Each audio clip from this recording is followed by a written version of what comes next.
It's me, Ella!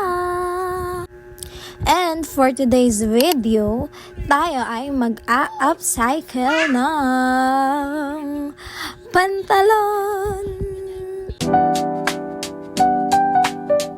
Ay, hindi yan. Eto na. Take 2.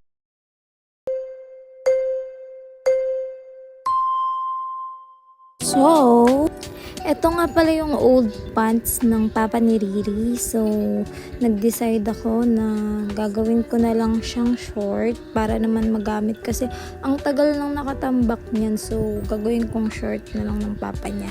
Tapos, itong pinagtabasan ko, naisip kong gawin na lang na pants ni Riri cause why not, diba? So, ayan, pinapantay ko lang siya dyan. Tapos, gugupitan ko yan sa gitna.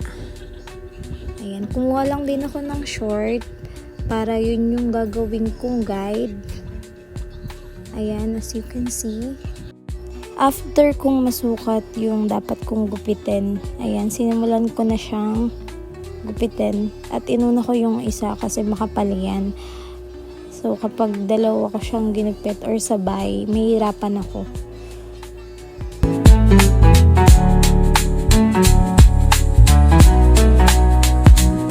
Nung nagupit ko na siya, tinatry ko siyang pagdikitin.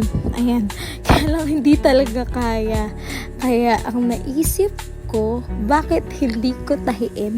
Ayan, tatahiin ko naman talaga. So, ayan, tatahiin ko lang siya para magdugtong siya.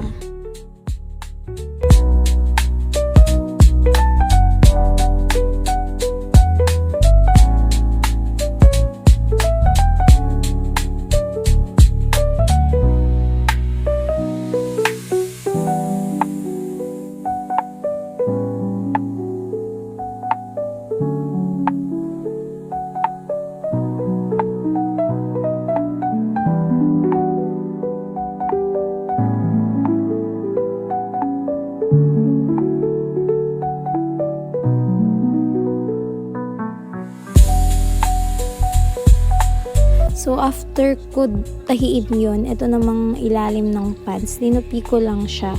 Then, tatahiin ko lang din para clean finish.